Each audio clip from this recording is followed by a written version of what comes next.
जी हाँ, नमस्कार दोस्तों। तो आप जैसा कि देख पा रहे हैं कि 67वीं बिहार कर्मचारी चयन आयोग की बम्पर बहाली आई हुई है, तो जिसका आवेदन प्रारंभ तिथि है 14 अप्रैल 2022 और इसकी अंतिम तिथि है 17/5/2022। तो आइए देखते हैं क्या कुछ है इसके नोटिफिकेशन में। यदि आप चैनल पर नए हैं तो चैनल को सब्सक्राइब कर दें, लाइक कर दें और अपने दोस्तों के साथ शेयर करें।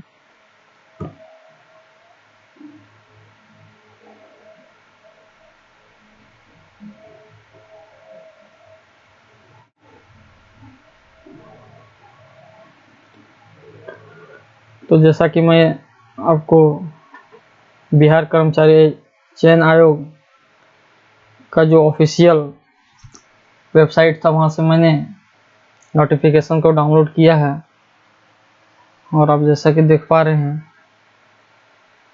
कि पहला पोस्ट है सचिवालय सहायक,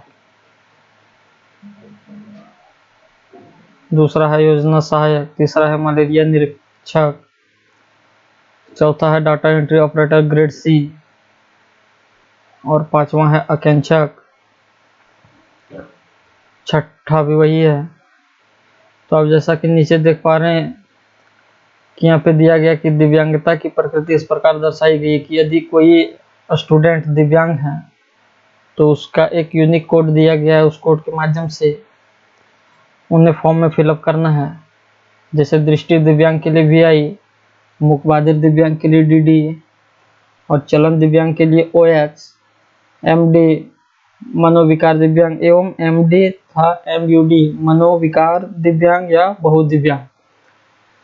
दूसरा दिया हुआ कि उपयुक्त सभी रिक्तियां औपबंधिक है जो घट बढ़ सकती है, यानी कहने का मतलब है कि जो भी पोस्ट निकाली गई है उसमें संख्या बढ़ाई भी जा सकती है और घटाई भी जा सकती है।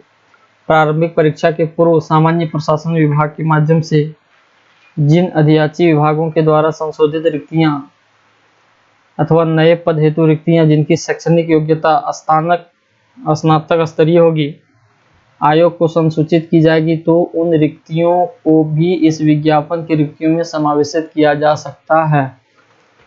और अब यहाँ पे दिया हुआ कि न्यूनतम शैक्षणिक योग्यता कि कौन से लोग इस फॉर्म को अप्लाई कर सकते हैं।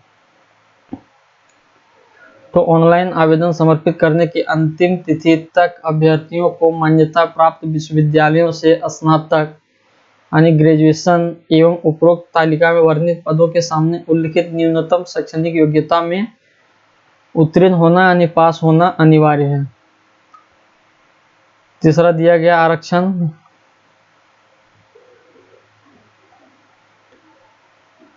तो चलिए मैं सबसे नीचे ले चलता हूं कि उम्र सीमा, कितने उम्र के अभ्यर्थी जो हैं इस फॉर्म को फिलअप कर सकते हैं। तो जैसा कि आप देख पा रहे हैं कि अभ्यर्थियों की उम्र सीमा की गणना दिनांक 1/8/2021 के आधार पर की जाएगी, परंतु वैसे अभ्यर्थी जो दिनांक 1/8/2015 को सरकार द्वारा निर्धारित अधिकतम उम्र सीमा धारित करते हों एवं उक्त तिथि तक निर्धारित शैक्षणिक योग्यता धारण करते हों, वे भी उम्र सीमा के आधार पर सामान्य प्रशासन विभाग के पत्रांक संख्या 212 दिनांक 23/1/2006 के आलोक में इस परीक्षा के लिए पात्र होंगे।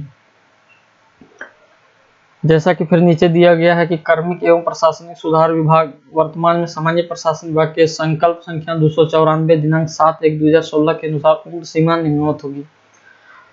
इसकी न्यूनतम आयु सीमा जो है वह 21 वर्ष है और अधिकतम आयु वर्ष जो है अनारक्षित, जिसे हम जनरल कहेंगे, पुरुष के लिए 37 वर्ष और महिलाओं के लिए 40 वर्ष दी गई है। पिछड़ा वर्ग, अत्यंत पिछड़ा वर्ग पुरुष महिला दोनों के लिए 40, अनुसूचित जाति तथा अनुसूचित जनजाति पुरुष एवं महिला दोनों के लिए 42 वर्ष की आयु दी गई है। कार्मिक एवं प्रशासनिक सुधार विभाग के संकल्प ज्ञापांक 2374 दिनांक 16/7/2007 एवं पत्रांक 13,107 दिनांक 20/9/2019 के आलोक में ऐसे सरकारी सेवक, बिहार सरकार के नियमित रूप से नियुक्त सरकारी सेवक जो 3 वर्षों की निरंतर सेवा पूर्ण कर चुके हों को उच्चतर वेतनमान की सेवा संवर्ग में जाने के लिए अधिकतम आयु सीमा में 5 वर्षों की छूट अनुमान्य है। बिहार सरकार के सरकारी सेवक को आयु सीमा में छूट का दावा करने की स्थिति में सक्षम प्राधिकार द्वारा निर्गत प्रमाण पत्र काउंसलिंग के समय जमा करना अनिवार्य होगा, जिसमें यह स्पष्ट रूप से अंकित होना चाहिए कि अभ्यर्थी बिहार सरकार में निरंतर 3 वर्षों की सेवा पूर्ण कर चुके हैं। निरंतर 3 वर्षों की सेवा की गणना आवेदन भरने की अंतिम तिथि के आधार पर ही की जाएगी। तो चलिए अब आगे ले चलते हैं। आप नोटिफिकेशन को ऑफिशियल वेबसाइट से डाउनलोड कर सकते हैं। अब बात कर लेते हैं परीक्षा शुल्क की। तो प्रारंभिक परीक्षा शुल्क जो है वह सामान्य वर्ग, पिछड़ा वर्ग और अत्यंत पिछड़ा वर्ग के पुरुष अभ्यर्थी के लिए 540 रुपये देने होंगे।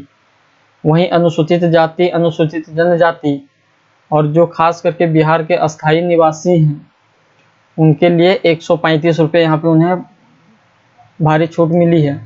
सभी श्रेणी के दिव्यांगों के लिए अनुसूचित जाति जनजाति के समान 135 रुपये ही देने पड़ेंगे। यहाँ पे मैं क्लियर कर देना चाहता हूँ कि आप यदि किसी भी प्रकार के दिव्यांगों की श्रेणी में आते हैं तो जिस प्रकार से अनुसूचित जाति और अनुसूचित जनजाति के लिए 135 रुपये फीस रखा गया है, तो मात्र आपको भी 135 रुपये ही इस फॉर्म के लिए पे करना है। अब कह रहा है सभी श्रेणी की महिलाएं सिर्फ बिहार के अस्थायी निवासी के लिए, कि यदि किसी भी श्रेणी की महिला है और वह बिहार का अस्थायी निवासी है तो उन्हें भी 135 रुपये ही देना होगा। अगला पॉइंट में कि बिहार राज्य के बाहर के सभी श्रेणी के अभ्यर्थियों पुरुष महिला हेतु, कि यदि आप बिहार के नहीं हैं और बिहार सरकार में आप नौकरी पाना चाहते हैं और इस फॉर्म को अप्लाई करना चाहते हैं, इस एग्ज़ाम में बैठना चाहते हैं, तो आप पुरुष हो या महिला हो आपके लिए 540 रुपये पे करना होगा, तभी आप इस फॉर्म को फिलअप कर पाएंगे। और नीचे दिया गया कि परीक्षा शुल्क की राशि पर प्रक्रिया शुल्क, प्रोसेसिंग चार्ज एवं सेवा कर सर्विस टैक्स, यानी आप अगर पे करेंगे एग्जाम फी को, अगर आप पे करते हैं तो आपको अलग से सर्विस टैक्स आपको ही जमा करना होगा। परीक्षा शुल्क अभ्यर्थियों द्वारा ऑनलाइन आप credit card, debit card, UPI या नेट बैंकिंग आदि के माध्यम से आप जमा कर सकते हैं। ऑनलाइन रजिस्ट्रेशन करने के पश्चात परीक्षा शुल्क ऑनलाइन पेमेंट गेटवे के माध्यम से दिनांक 14/4/2022 से 15/5/2022 तक जमा किया जाएगा। मात्र रजिस्ट्रेशन एवं परीक्षा शुल्क का भुगतान करने से यह नहीं माना जाएगा कि अभ्यर्थी द्वारा पूर्ण रूप से ऑनलाइन आवेदन भर लिया गया है। यदि आप सोचते हैं कि हमने रजिस्ट्रेशन कर लिया है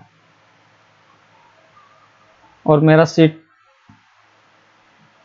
बुक हो गया है, तो यह गलतफहमी में आप ना रहें। रजिस्ट्रेशन के पश्चात आपको पूरी तरीके से फॉर्म को सही तरीके से भरना है।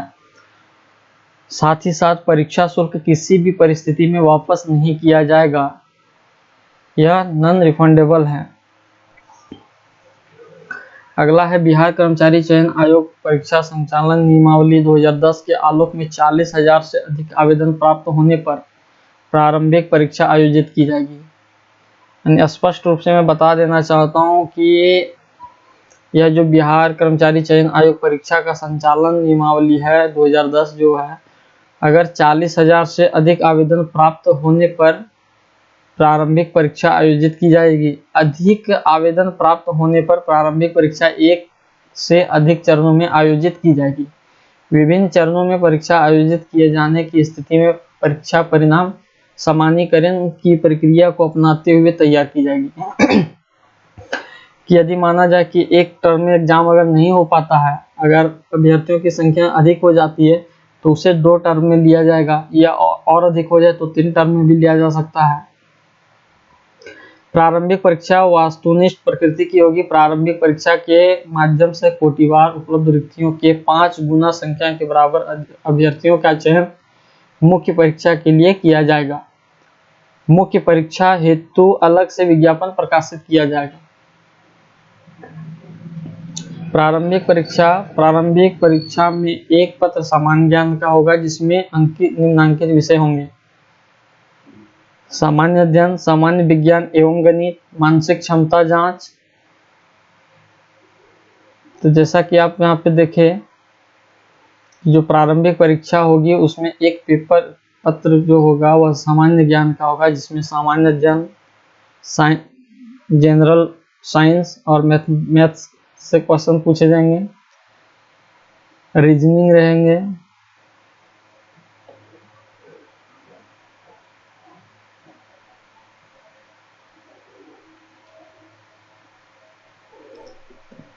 तो यहाँ पे देखिए किस प्रकार से है।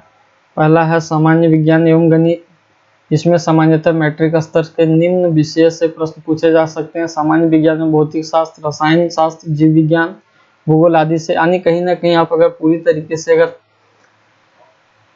इस एग्जाम की तैयारी कर चुके हैं तो यह आपके लिए बहुत इजी होगा।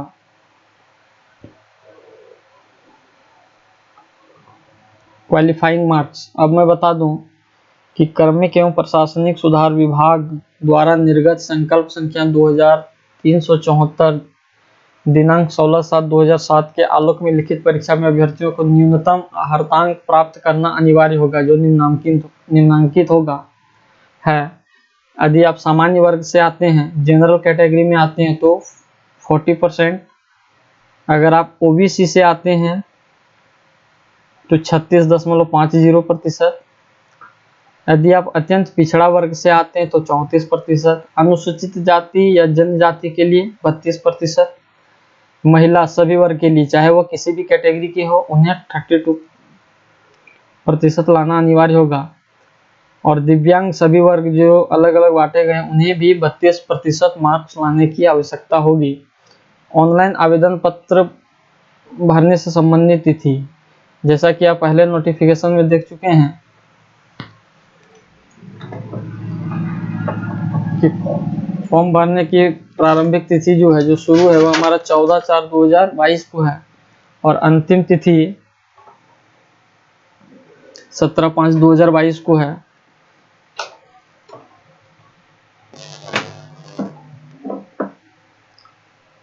ऑनलाइन आवेदन पत्र भरने हेतु विस्तृत आवश्यक निर्देश आयोग की वेबसाइट https://bssc.bihar.gov.in पर उपलब्ध है।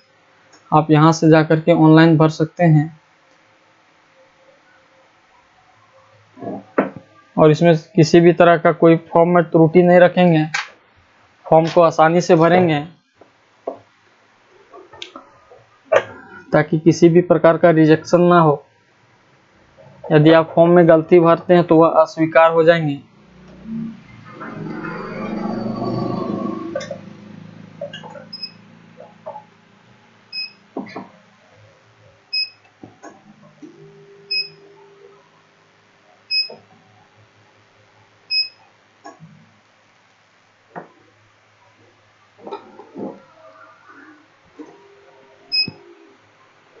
तो वीडियो कैसा लगा आप नीचे कमेंट करें, और किसी भी प्रकार की त्रुटि हो तो बताएं, मैं आपके लिए पुनः फिर वीडियो बनाऊंगा।